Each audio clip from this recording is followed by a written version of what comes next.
Well, shalom, my name is Todd Bennett, and it's that time of year again. As we're approaching the winter solstice, here in the northern states, we're getting a lot colder weather. We've even seen some snow. But all over the world where Christianity is practiced, we also recognize this change of seasons because of the celebration of Christmas, the lights and the Christmas trees and the Christmas music and all the festivities associated with Christmas. So even in the warmer climates, this change is very obvious. And so those of you who are leaving Babylon often recognize that Christmas is a pagan holiday, and you're also then confronted with the issue of Hanukkah. To celebrate or not to celebrate, that is the question. At first glance, Hanukkah looks like just a Jewish substitute for Christmas, with the lights and a Hanukkah, which is a 9-branched menorah, which many refer to as the Hanukkah bush. Is that just a substitute for the Christmas tree? There's presents, there's festivities, there's all that, and it lands right around the time of Christmas. So, you know, it does look like it's just a Jewish equivalent of Christmas. And for many who are leaving Babylon and looking at their Hebrew roots, that's actually what it becomes. And especially for those of us who are parents, who maybe their children are used to celebrating Christmas, it's a relief to some that, wow, okay, we have this Jewish holiday this time of year, and we can still continue to give presents and such. And so the children aren't let down and the children aren't being deprived. And so to many that are leaving Babylon, they jump from Christmas to Hanukkah, and they treat Hanukkah as if it's just another form of Christmas, but this one's okay. Well, it behooves us to take a fresh look at this time of year and this celebration to determine whether we should be involved in it or not. There's no question that the Israelites in the past strayed after the worship of Saturn. We read in 1 Kings 11:7, "Then did Solomon build a high place for Chemosh, the abomination of Moab, in the hill that is before Jerusalem, and for Moloch, the abomination of the children of Ammon." And Chemosh has been associated with Saturn. And of course, the Christmas season is often referred to as Saturnalia. It's the worship of Saturn. We also read in Amos 5:25 and 26, "Have ye offered unto me sacrifices and offerings in the wilderness 40 years, O house of Israel?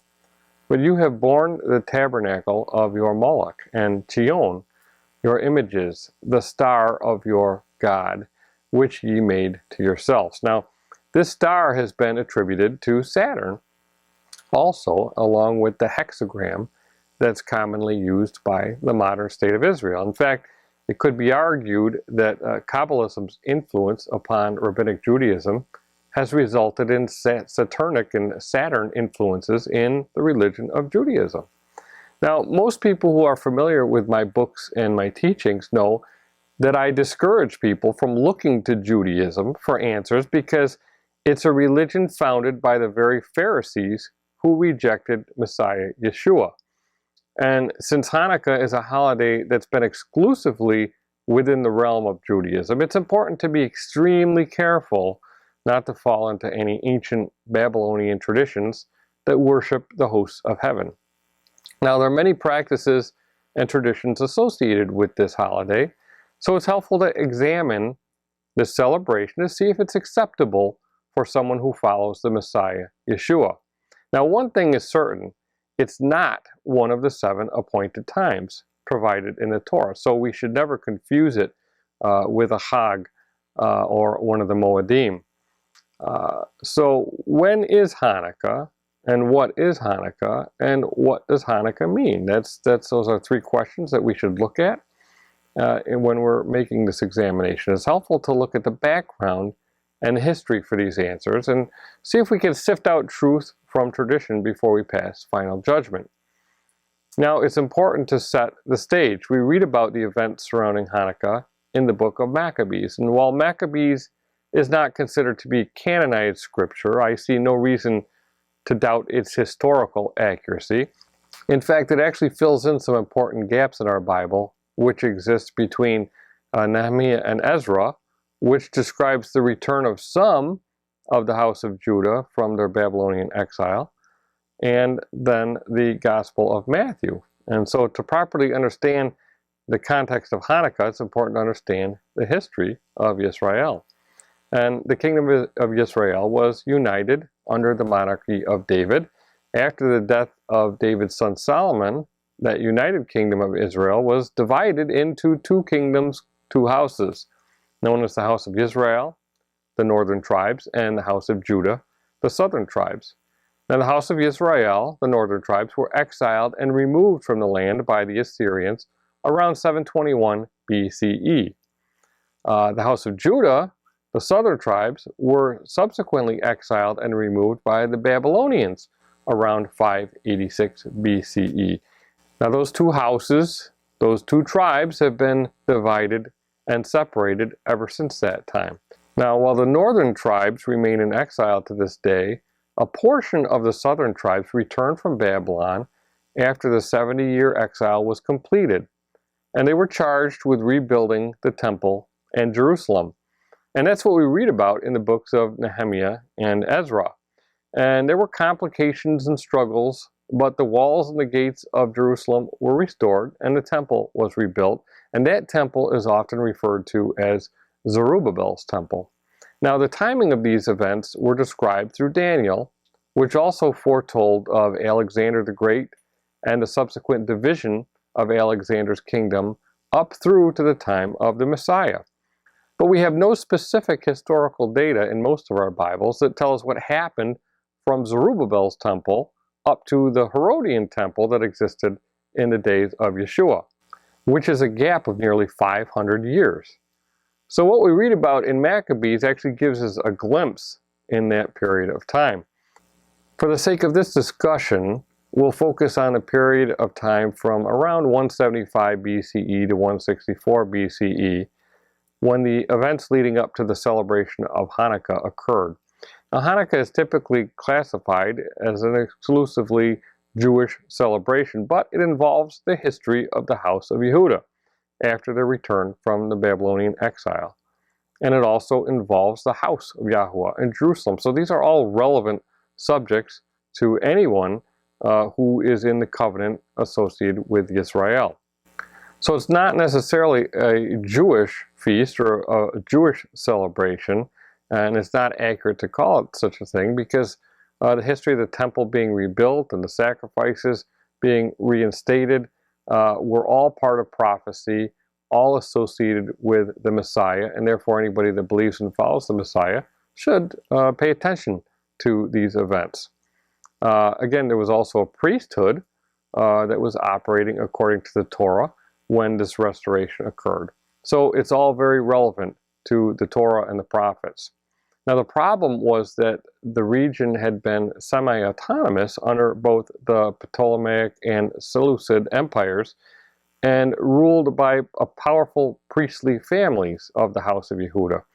Ultimately, divisions crept into the assembly as a socio-economic rift developed between the wealthy, cosmopolitan Jerusalemites and the rural farmers that constituted the assembly of Israel. And these divisions were amplified and actually exploited under Antiochus IV. Now, according to the Encyclopedia Britannica, since Antiochus III's reign, the Jews had enjoyed extensive autonomy under their high priest. They were divided into two parties, the Orthodox Hasidians, or the pious ones, and the Reform Party that favored Hellenism. For financial reasons, Antiochus supported the Reform Party and, in return, for a considerable sum, permitted the high priest Jason to build a gymnasium in Jerusalem and to introduce the Greek mode of educating young people. In 172, for an even bigger tribute, he appointed Menelaus in place of Jason. In 169, however, while Antiochus was campaigning in Egypt, Jason conquered Jerusalem with the exception of the citadel and murdered many adherents of his rival Menelaus. When Antiochus returned from Egypt in 167, he took Jerusalem by storm and enforced its Hellenization. The city fortified its privileges and was permanently garrisoned by Syrian soldiers. So the priesthood had become corrupted, and social influences were actually tearing apart the people of Elohim. And we see this division in America between those who live in cities and those who dwell in the rural areas. There tends to be a distinction between these two people groups. The ones in the rural areas tend to hold on to traditional values, and the city people tend to be more progressive. That's just a generalization, but it's happening in America, and we know it happened in ancient Israel. So the lesson is not just for Jews, but for all of those who are zealous for the Torah, living in cultures that are being influenced by forces opposed to the Torah. And in fact, I believe that this lesson is particularly poignant to those of the house of Israel, those who are currently in exile, who are returning to the Torah, scattered around the world. They believe in Messiah, but they're immersed in paganism and likely raised in religions that are influenced by paganism.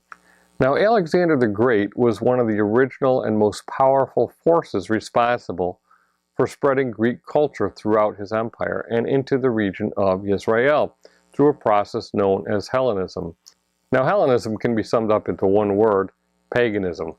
It believes in the gods, and it's very much involved in syncretizing and blending the gods of various cultures, along with indulging in pleasurable activities such as the arts and music and sports, literature, drama, philosophy, and entertainment.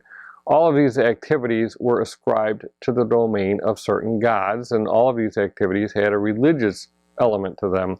Hellenism is, in many ways, the antithesis of the ways of Yahuwah detailed in the Torah. And Hellenism is seen as a way of unifying people through a common cultural interest. It involves blending and unity, a mixing of cultures and religions. And this is very similar to what we see again in America and Western society. And because of the focus on unifying the culture, those with divergent beliefs are deemed as divisive, disruptive, and intolerant. Now, after the death of Alexander in 323 BCE, his empire was ultimately divided amongst his four generals: Cassander, Ptolemy, Antigonus, and Seleucus. And the Seleucid Empire ultimately ended up controlling the Promised Land. And Antiochus IV, who reigned between 175 and 164 BCE, was the eighth ruler of the Seleucid Empire. He gave himself the surname Epiphanes, which means the visible God, and that meant that he and Jupiter were identical.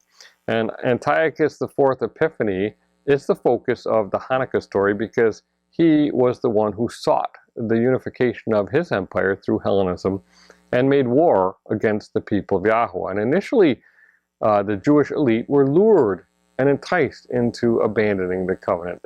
But eventually, force was used on the rest of the people. And we read about this process in 1 Maccabees 1:11-15. It says, "In those days lawless men came forth from Israel and misled many, saying, 'Let us go and make a covenant with the Gentiles round about us, for since we separated from them, many evils have come upon us.' This proposal pleased them, and some of the people eagerly went to the king. He authorized them to observe the ordinance of the Gentiles. So they built a gymnasium in Jerusalem according to Gentile custom, and removed the marks of circumcision, and abandoned the Holy Covenant. They joined with the Gentiles and sold themselves to evil." So we read about certain Israelites from Yehudah abandoning their faith and joining with the Gentiles. They actually made a covenant with the Gentiles, which negated their covenant with Yahuwah. And as a result, they were called Hellenists. They were no longer Israelites. And being an Israelite is strictly tied to the covenant. And that's an important thing to remember. Being referred to as a Hellenist meant that you'd adopted the Hellenistic lifestyle, which permeated every area of life. And that was why the mention of them building a gymnasium is extremely significant. Today, we think of the gymnasium as the part of the school where gym classes take place, and certain sporting events are held, but it was very different in Hellenistic culture. The word gymnasium comes from the Greek gymnasion. In ancient Greece, it functioned as a training facility for competitors in public games. And the name comes from the ancient Greek term gymnos, meaning naked.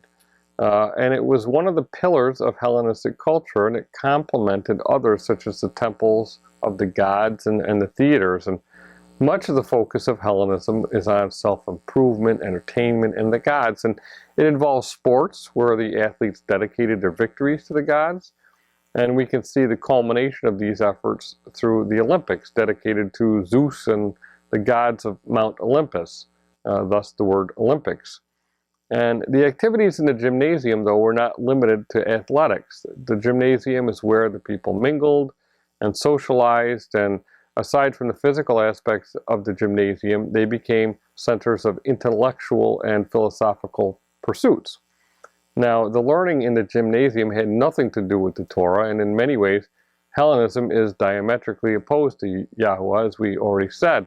It's hedonistic and polytheistic, self-serving, self-centered, sporting and entertainment-driven culture that was more than willing and ready to adopt and integrate the gods of the cultures that it absorbed.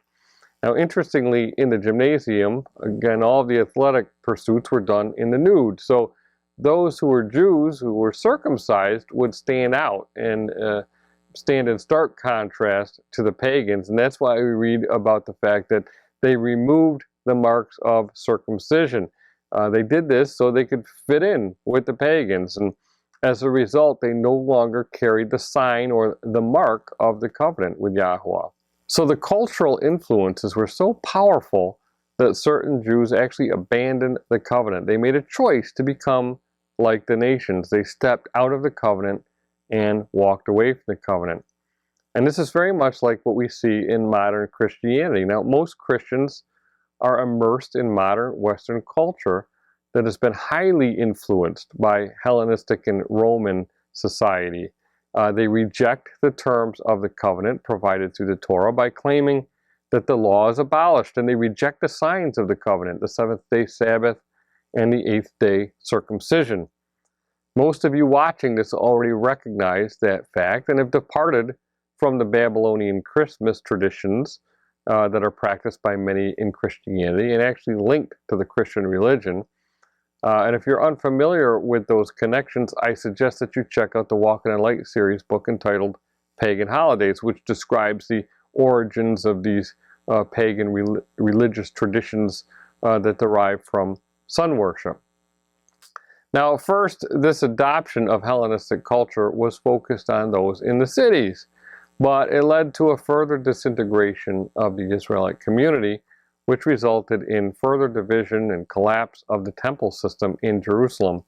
We read about Antiochus invading Egypt and then returning back to Jerusalem to plunder the temple, and it actually became an empty house.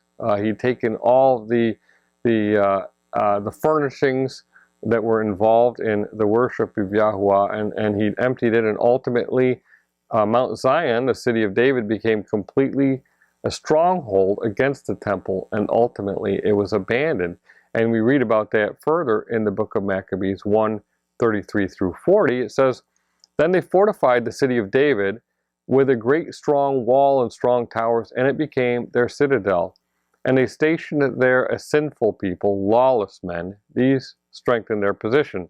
They stored up arms and food, and collecting the spoils of Jerusalem, they stored them there, and became a great snare. It became an ambush against the sanctuary, an evil adversary of Israel continually. On every side of the sanctuary they shed innocent blood. They even defiled the sanctuary. Because of them, the residents of Jerusalem fled. She became a dwelling of strangers. She became strange to her offspring, and her children forsook her. Her sanctuary became desolate as a desert. Her feasts were turned into mourning, her Sabbaths into a reproach, her honor into contempt. Her dishonor now grew as great as her glory. Her exaltation was turned into mourning." We then read what is commonly called the evil decrees of Antiochus, beginning in verse 41. Then the king wrote to his whole kingdom that all should be one people, and that each should give up his customs. All the Gentiles accepted the command of the king. Many, even from Israel, gladly adopted his religion.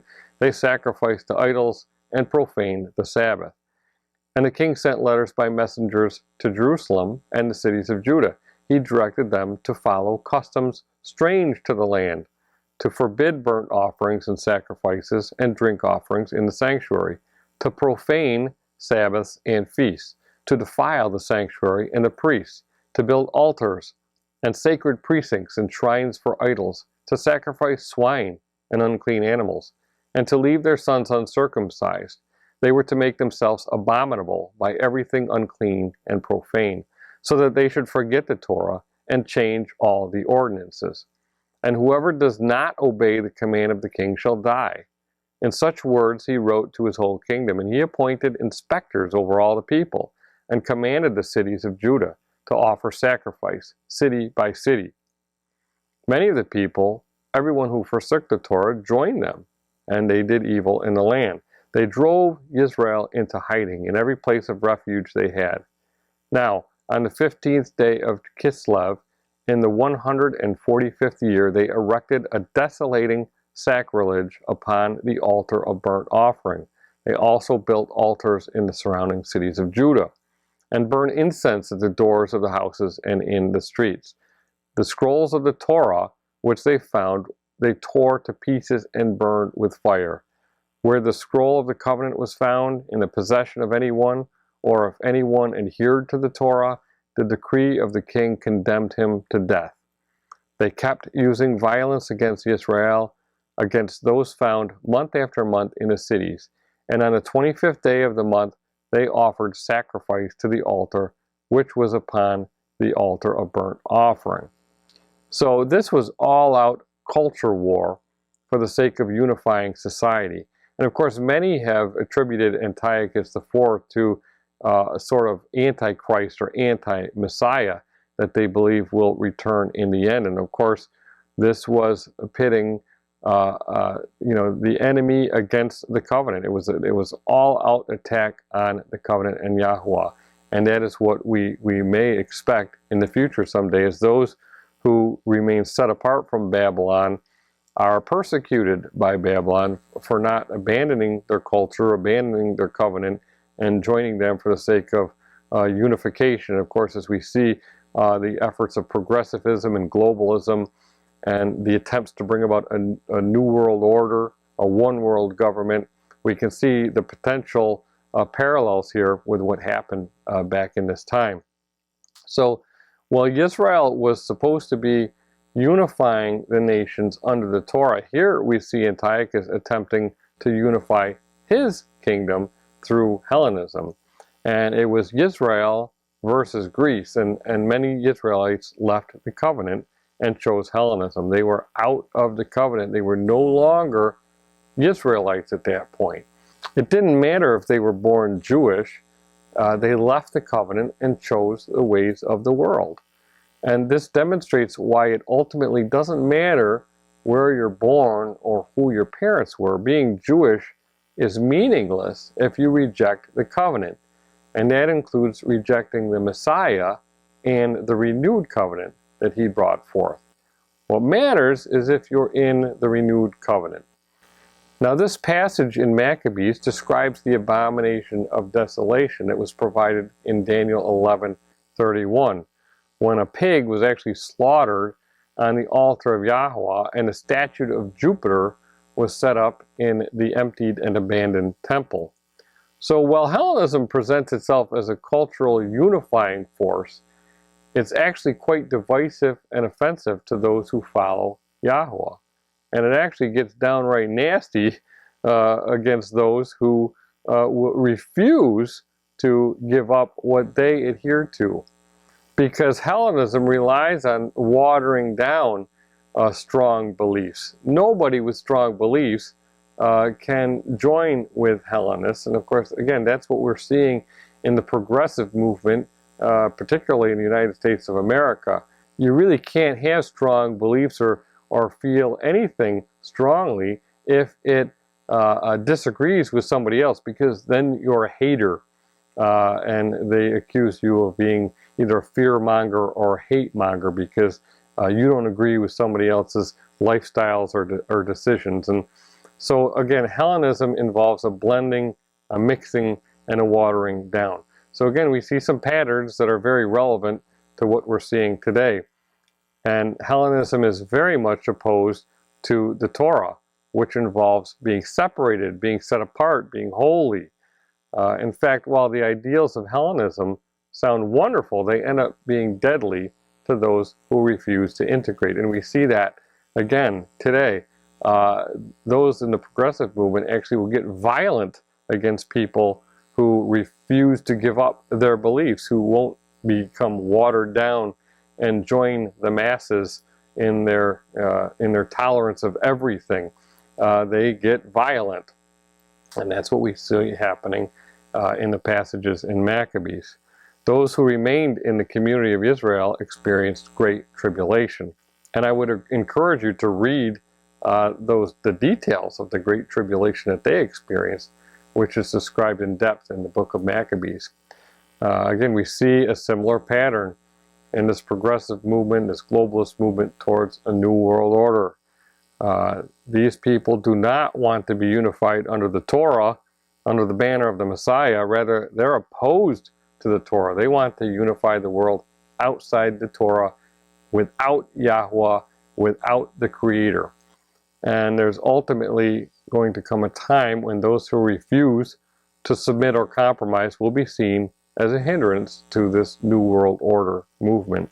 So we can actually see this incident, again, as a pattern for future confrontation facing those in the covenant. And thankfully, there remain certain Israelites who not only resisted, but also fought back. And remember that this was the period before the birth of the Messiah. So if Antiochus had been successful, the consequences would have been devastating. It would have resulted in the extinction of the covenant and the covenant people and the covenant promises that were to pass through Israel. So thankfully, a certain priest named Mattathias refused to submit, along with many others. And the son of Mattathias, Judas Maccabeus, also known as the Hammer, rallied the people to arms. They fought against the Syrian oppressors, and they ultimately succeeded and were able to restore and rededicate the temple in Jerusalem. And we read about the restoration process in 1 Maccabees 4:42 through 61. It says, "So he chose priests of blameless conversation, such as had pleasure in the Torah, and they cleansed the sanctuary and removed the defiled stones to an unclean place. They deliberated what to do about the altar of burnt offering, which had been profaned. And they thought it best to tear it down, lest it bring reproach upon them, for the Gentiles had defiled it. So they tore down the altar, and they stored the stones in a convenient place on the temple hill, until there should come a prophet to tell them what to do with them. Then they took unhewn stones, as the Torah directs, and built a new altar like the former one. And they also rebuilt the sanctuary and the interior of the temple, and consecrated the courts. They made new holy vessels and brought the lampstand, the altar of incense, and the table into the temple. Then they burned incense on the altar and lighted the lamps on the lampstand, and these gave light in the temple. They placed the bread on the table and hung up the curtains. Thus they finished all the work they had undertaken. Early in the morning, on the 25th day of the 9th month, which is the month of Kislev, on the 148th year, they rose and offered a sacrifice as the Torah directs on the new altar of burnt offering which they had built. At the very season and on the very day that the Gentiles had profaned it, it was dedicated with songs and harps and lutes and cymbals. All the people fell on their faces and worshipped and blessed heaven who had prospered them. So they celebrated the dedication of the altar for 8 days and offered burnt offerings with gladness. They offered a sacrifice of deliverance and praise. They decorated the front of the temple with golden crowns and small shields. They restored the gates and the chambers for the priests and furnished them with doors. There was very great gladness among the people, and the reproach of the Gentiles was removed.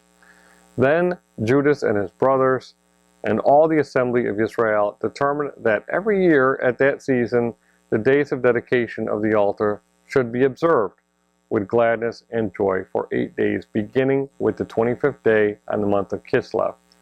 At that time they fortified Mount Zion with high walls and strong towers around about to keep the Gentiles from coming and trampling them down as they had done before. And he stationed a garrison there to hold it. He also fortified Beth Zur, so that the people might have a stronghold that faced Idumea. So here we read about how the day to celebrate Hanukkah was selected and why. On the 25th day of the 9th month, the rededication of the altar and the cleansed temple began. And that's what Hanukkah actually means, dedication. 8 days were selected apparently because they were unable to celebrate the 8 days of Sukkot and the 8th day feast in month 7. So they celebrated the Feast of Dedication for 8 days. And now one thing to recognize is there's no mention of a miracle of oil, and there's nothing about a 9-branch menorah or a Hanukkah bush mentioned here. Those are traditions that tend to make people focus on, again, this 9-branch Hanukkah, which is a distortion of the 7-branch menorah that was lit in the temple. And these are all traditions which tend to depart from the true focus of cleansing and renewal and rededication. And they change the focus to a festival of lights, which possibly directs us back to ancient practices associated with Saturnalia and Christmas. And while Josephus refers to the celebration of lights, the focus in Maccabees is definitely about cleansing and rededicating the altar and the temple and restoring true undefiled worship. So Hanukkah, the festival of dedication, is very relevant to today, especially for Christians who have fallen away from the covenant. The modern Christian religion has essentially been Hellenized and has adapted well into Hellenized society. It's actually in perfect agreement with the edicts of Antiochus IV. While Christians believe that their bodies are a temple of the Holy Spirit, their temples are defiled because they're polluting it with unclean food and swine, and they reject the righteous commandments of the Torah, and they don't keep the signs and the mark of the covenant. They need to repair their altars and clean their temples and rededicate their temples. In fact, the only observance of Hanukkah that we read about in the Bible is in the New Testament. In John 10, we read a very powerful message that is directly connected to this celebration. In John 10:22, we read, "Now it was the Feast of Dedication in Jerusalem, and it was winter. And Yeshua walked in the temple in Solomon's porch. Then the Yahudim surrounded him and said to him, 'How long do you keep us in doubt? If you are the Messiah, tell us plainly.' Yeshua answered them, 'I told you, and you do not believe. The works that I do in my Father's name, they bear witness of me. But you do not believe, because you are not of my sheep. As I said to you, my sheep hear my voice, and I know them, and they follow me. And I give them eternal life, and they shall never perish, neither shall anyone snatch them out of my hand. My Father who has given them to me is greater than all, and no one is able to snatch them out of my Father's hand. And I and my Father are one.'" Now it's very interesting that he takes this time at the Feast of Dedication in Jerusalem to not only reaffirm the fact that he's the Messiah, but to talk about his sheep. And he's telling the Yahudim they're not his sheep because they don't hear his voice. Of course, we know he said he came for the lost sheep of the house of Israel. It's very interesting that he chose this time of rededication of the altar and the temple to tell the Yahudim, who their ancestors were the ones through the Maccabees who had actually restored worship, and now they have the Messiah right there in this rebuilt temple, and they don't recognize him and they don't hear his voice. But the lost sheep of the house of Israel, who were still scattered around the world, Yeshua said they're his sheep, and they will hear his voice. So again, we have this relevance for those who are in the house of Israel, those who have been scattered, those who are hearing the voice, coming back to the Torah, searching out their Hebrew roots. There seems to be a real strong connection here made by the Messiah in this time. Now, we typically only read about Yeshua being in Jerusalem at the appointed time. So it's very interesting that he was in Jerusalem at the Feast of Dedication. He was obviously giving it a certain amount of credibility. And again, he reaffirmed the fact that he was the Messiah at this time.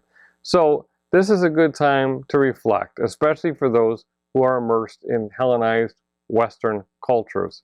We all can benefit from this yearly observance if we focus on the true meaning to cleanse and rededicate the altar and our temples. Are we obeying the Torah? Are we keeping the Sabbath? The text in Maccabees refers to the Hanukkah event as celebrating removing the reproach of the Gentiles. And remember, the Gentiles are the uncircumcised. And this makes us think of when the Israelites rolled back the reproach of Egypt when they finally entered the promised land and circumcised the males as described in Joshua 5:9. Now this circumcision was performed by Joshua, who carried the same name as the Messiah, Yeshua. And those of us who have been reared in Babylon must roll back the reproach of Babylon. We must roll back the reproach of the Gentiles, just as we've seen in the past.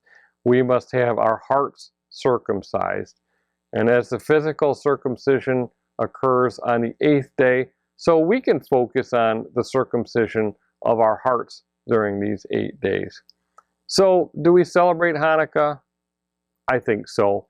But understanding that this was when Yeshua revealed himself as the Messiah, as the one who would cleanse us by his blood, that would provide the necessary cleansing and circumcise our hearts so that we can love him and obey the commandments.